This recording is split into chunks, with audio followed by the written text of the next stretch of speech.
Hello! We have just come out of the Fashion East Autumn 2019 Womenswear show. Super duper exciting because there is a new designer on as part of the trio. So it's Gareth Wrighton, who's new, Yuhan Wang, who's the second season, and then Charlotte Knowles, I believe it's her last season at Fashion East. So a real nice story for each of them. I'm going to try and be brief because there's 3 designers to talk about in one show setting, but I'll start with Gareth because he came out first and he's the newest. There's a real dark comedy and kind of dystopic edge to what Gareth does, and this collection was particularly dark, I would say, but he doesn't mean it in a sad way. It's not supposed to make you feel kind of morose or empathetic. Although you could do. There's lots of kind of nods to Americana and the contradictions of Americana and cinema gun attacks and children, and there's so much going on. So there's jumpers with kind of narratives knitted into them. These are absolutely beautiful. Some of them have kind of greens scapes, and some of them have stripes, and they're all atop kind of a neutral bottom half. So at first I thought the jumpers alone were really strong, but they kind of got lost with the look. But actually thinking about it, the black trousers with such a bright, intricate jumper is a really smart move for me, because your eye immediately draws to the jumper rather than getting lost in the chaos. And these trousers as well have slogans down the side saying kind of police or anxiety, I think one of them said, or terror or something. Friendly. There's also beautiful kind of baby doll dresses, but laced with gun shells, or a green baby doll dress that looked like it was mirroring kind of scouts or Girl Scouts, but then a backpack was shredded in pieces. So lots of really dark references, but once you start digging and digging, there's so much going on. He was mentioning backstage that one of the jumpers, one of my favourite looks actually, was modelled after Bob Dylan's guitar, and he was wondering how a guitar would fit into a female form, and how that works in a jumper, and how Bob Dylan moved to electric guitar after folk. And honestly, the way Gareth's mind works is really impressive. It's just a constant stream of ideas. It's like encyclopedic almost. And there was gummo kind of bunny ears, if you've seen the film Gummo, those, but with kind of toxic hazardous waste signs. So I was thoroughly impressed with his first presentation. As was I. As was you. I think it's really what sets Gareth apart is he actually he did study at St. Martin's, but he studied fashion communication and promotion, so he's got a very different look. Yeah. Or look out on things. Yeah. You know, he was trained to take in information and then regurgitate it in a way that makes sense to the masses. Yeah. And he's learned to do that, and he's learned how to play with it. So he's playing with these kitsch ideas, but then also these absolutely terrifying kind of the worst side of human nature. Yeah. And then regurgitating that in this happy-go-lucky way. The way it plays the double entendre of this light and dark. It's just so much, but fantastic. Yeah, you get lost in it. So clever. And I'm interested to see next season if his running theme is this light and dark play, or if actually there's going to be a running visual theme through the clothes. I'm so excited to see where he goes. I know we only saw his first show about 5 minutes ago, but I want the next one.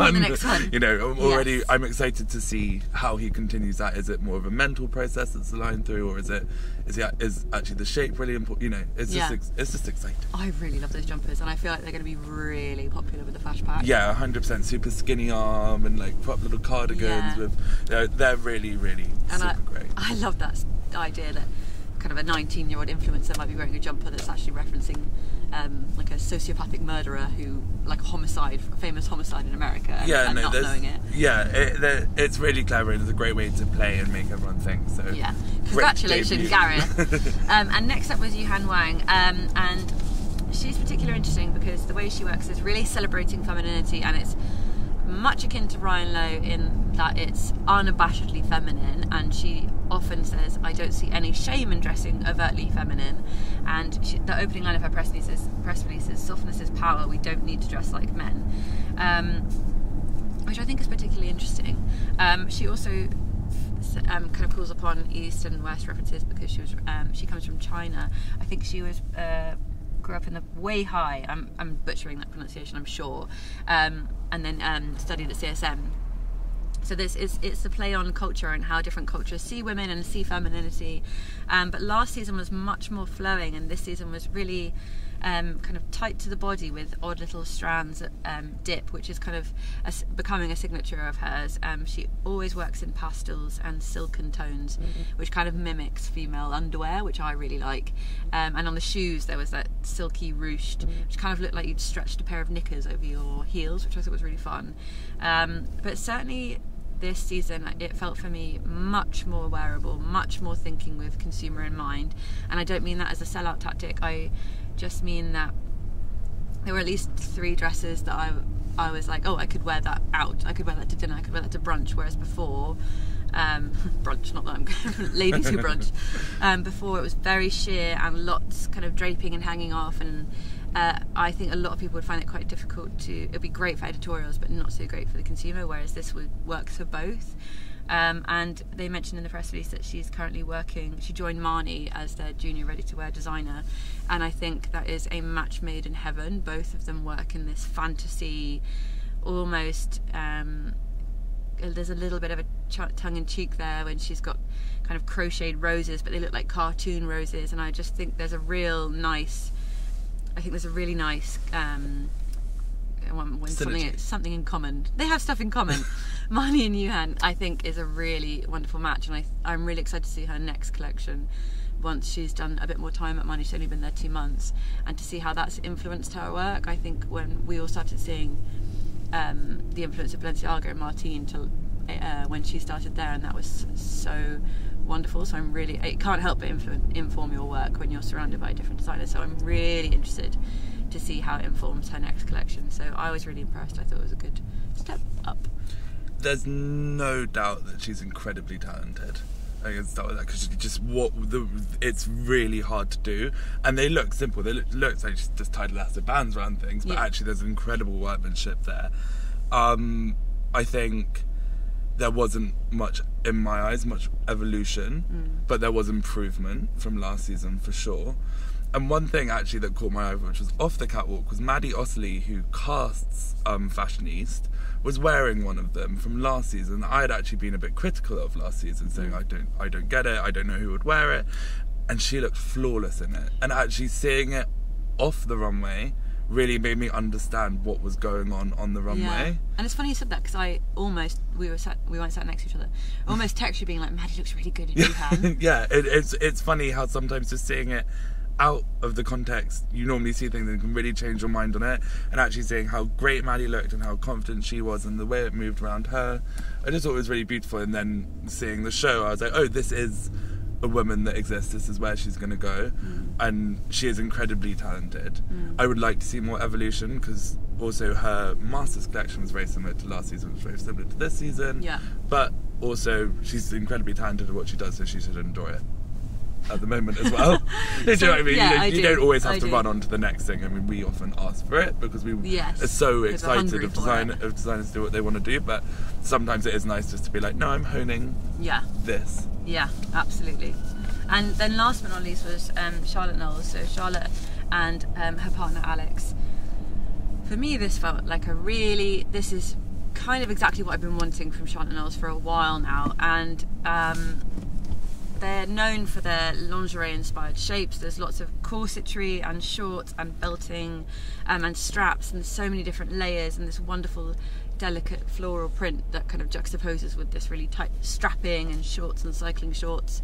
And the idea is that they tend to err on the side of feminine, but actually, what I just said, feminine meets this kind of tough exterior. They really hammed that up this season with trying to protect these women and giving them stronger materials. There was padding and puffer in some of the shapes, and there was outerwear this time, there was suiting, so it was much less about creating a tough, tight lingerie inspired aggressive collection, but much more about defense and showing the strength in these women. And I just feel like it was really, really strong. I loved the suiting.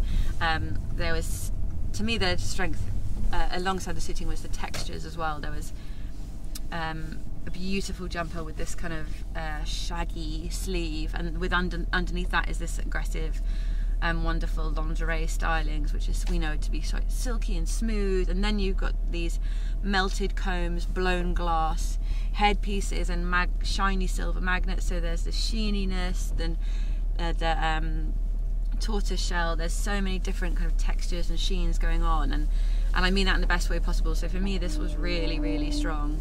I will say, however, I wish they had slightly variation on casting silhouette wise. There's a lot of like very, very big thigh gaps, which makes kind of they're almost like bow-leggedly skinny, which I understand, Charlotte Knowles, there is an element of the underwear aspects that you kind of need to be that skinny to wear, but I'd really love to see them just venture out with some really beautifully curvaceous women, because I'd want to see that curve of a female form kind of in those strappy pieces, and so I feel like that's slightly missing, but I really love the colour palette. I just thought it was great. I was really, really into it.